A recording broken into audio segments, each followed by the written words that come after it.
I think it's, one thing to do is to optimise your restaurant is to look at the menu and how it can run away.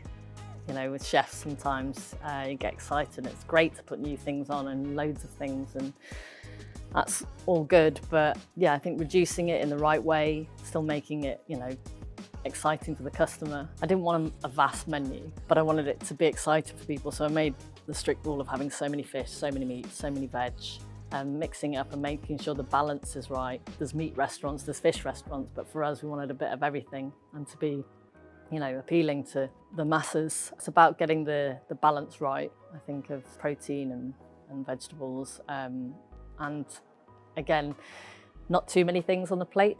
Again, you can run away with yourself. I'll just add this, just add that. Less is more, 100%. That's what I was taught, and I believe it's true. And using good produce in season, and lesser cuts of meat. So I think it's doing something interesting with them rather than just going for the prime cuts of things.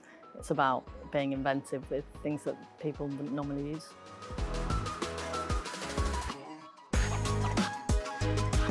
I've always preferred shorter menus that change more regularly. And so, yes, you want to give your customers choice, that's obvious, but I think a shorter menu that is executed brilliantly, okay, I think that's the key thing. If you've got a larger menu, obviously, there's more room for error, certainly.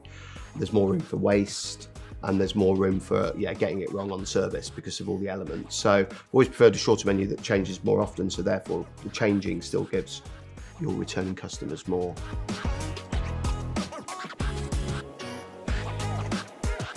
Dine-in versus takeaway, it's super important that you think about how that dish is going to be delivered. Is it going to be the same quality that you're known for in your restaurant? So when it arrives from the courier, is it going to look the same? Is it going to taste the same? Is it going to be as good? If the answer is no to any of those things, you've got to think about the impact on your reputation as a business. So think about, what's it going to look like in 20 minutes time? Is it going to be served at the right temperature? Do you want to give the customers a little bit more instructions on how to finish the dish, just to make sure it's up to your standards?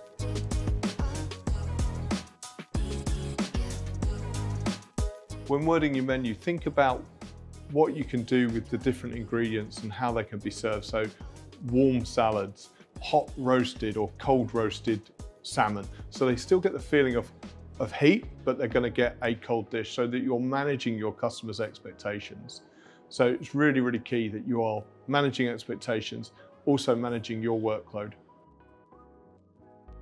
When you have written your menu, next step for me is always spec out all of those dishes. Make sure you've got a picture of the dish. Make sure you've got all the ingredients listed out, and make sure that you've briefed those into your team. And then super important is that you've brought your front of house team into that process as well. Understand, give them the briefing, give them a tasting of the dish. If you want someone to sell something, they can do it so much better if they've got personal experience of eating that dish.